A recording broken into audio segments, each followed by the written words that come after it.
let's talk about Athens. The name alone brings up images of philosophy, democracy, and towering marble columns. But the real story of this city is so much more dramatic than that. It's an epic tale of a city that literally shaped our world, then faded into near nothingness, only to be reborn. All right, let's get into it. So here's the big question, the real head-scratcher that frames this whole story. How does a city that gave us so much, democracy, theater, philosophy, end up spending 2,000 years as a forgotten backwater? How did it rise so high, fall so hard, and then somehow manage to endure? That's the incredible puzzle we're going to piece together today. To really get this, we have to go way, way back. Long before the famous temples and philosophers, our story starts in the deep past, with Athens' journey from just a small settlement to a real power in the ancient world. Now, what's just insane about this is the sheer staying power it shows. People have been living in Athens for thousands and thousands of years. It grew into a big deal during the Mycenaean period, the first major Greek civilization. But then, disaster. Around 1100 BC, the entire civilized world in this region just collapses. It's called the Bronze Age collapse. Palaces are burned, trade stops, even writing is forgotten. But here's the thing. While other cities were wiped off the map, Athens survived, probably because it had that amazing natural fortress, the Acropolis, and easy access to the sea. And out of the ashes of that collapse, something totally new pops up. The polis, or the city-state. Instead of one big empire, Greece becomes this collection of independent, self-governing communities. This idea, this decentralized structure, is the fertile soil where Athens' truly radical future is going to grow. Okay, so this is where things get really wild, because Athens doesn't just rebuild. It completely reinvents the rule book on how a society can govern itself. This is the story of one of the most radical political ideas in human history. In the early days, a handful of rich families held all the power, and, surprise, surprise, that caused a lot of problems. The first attempt to fix it was a set of laws by a guy named Draco, and they were so brutal we still use the word draconian today. It was a total failure. Then along comes Solon, a true game changer.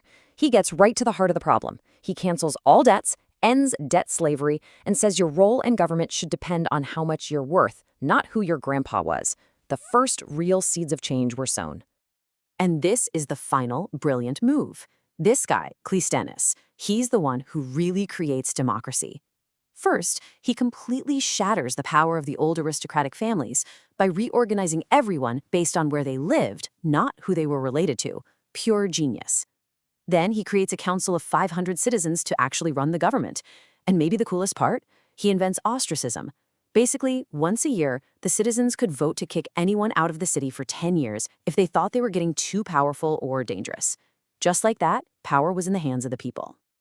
So, Athens has this brand new, revolutionary system of government.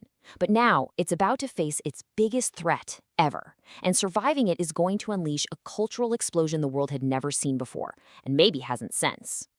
That great test? The Persian Empire, the biggest superpower on the planet. And against all possible odds, the small, scrappy Athenian-led Greeks beat them. Twice. Huge victories at places like Marathon and the Sea Battle of Salamis.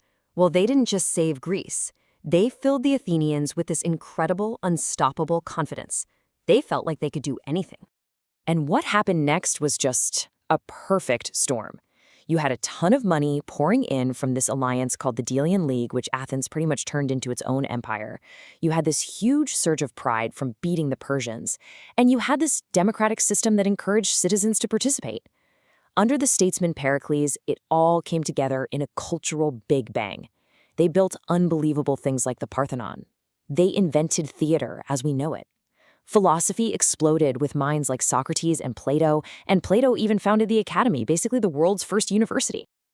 And here's the most mind-blowing part. All of it, the art, the philosophy, the architecture, the political ideas that became the bedrock of Western civilization, it all happened in roughly 50 years. 50. It's an unbelievably short, concentrated burst of pure human genius. So Athens is on top of the world. They seem untouchable, right? Well, here's the twist. That same incredible confidence, that same swagger that fueled their golden age, it also bred an arrogance that would lead directly to their ruin. How does a city at its absolute peak start to fall apart? And this brings us to the next really tragic chapter in the story. It's about how that shining light of Athens was put out by its greatest rival, and how the city began a decline that would last for centuries. The great rivalry was, of course, with Sparta. And this was more than just a war. It was a clash of civilizations.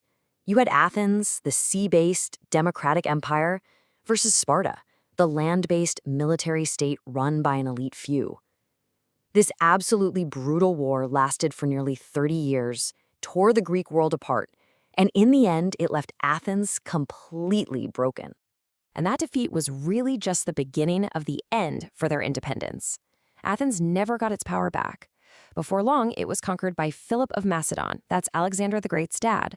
Then, a couple centuries later, the next global superpower, Rome, comes along and swallows up all of Greece. The age of the free and independent city-state was officially over. So what happens next? For the next 2,000 years, think about that, 2 millennia, Athens would not be its own boss. It became a prize to be fought over, a provincial town passed from one empire to the next.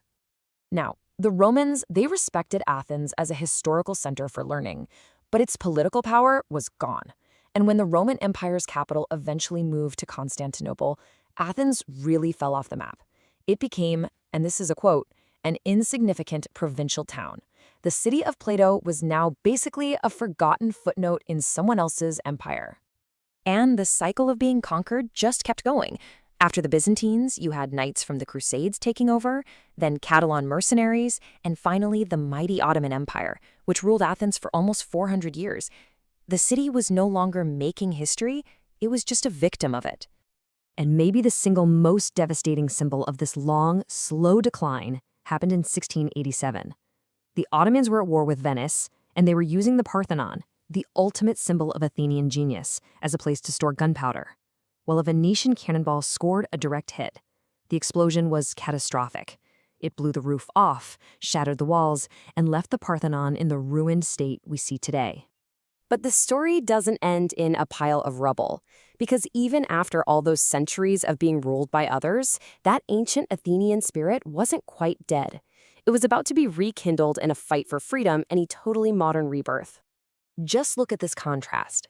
When Greece finally wins its independence from the Ottomans in the 1830s, they have to pick a capital city, and they choose Athens. But at the time, it's just this tiny village of maybe 10,000 people living among ancient ruins. The choice was purely symbolic. It was a dream of past glory. From those humble beginnings, the massive, bustling city we know today would rise. And that comeback journey was just incredible. After the war, the city gets rebuilt. A huge "we're back" moment comes in 1896 when Athens hosts the very first modern Olympic Games, announcing its return to the world. And even though it went through tough times in the 20th century, it grew into the vibrant, resilient, global city it is today. From the absolute peak of the ancient world to a forgotten village and all the way back again, the story of Athens is one of mind-blowing genius, but it's an even greater story of endurance. It's proof that even after the longest, darkest night, a new dawn is possible. Makes you wonder, what can its story teach us about our own civilizations today?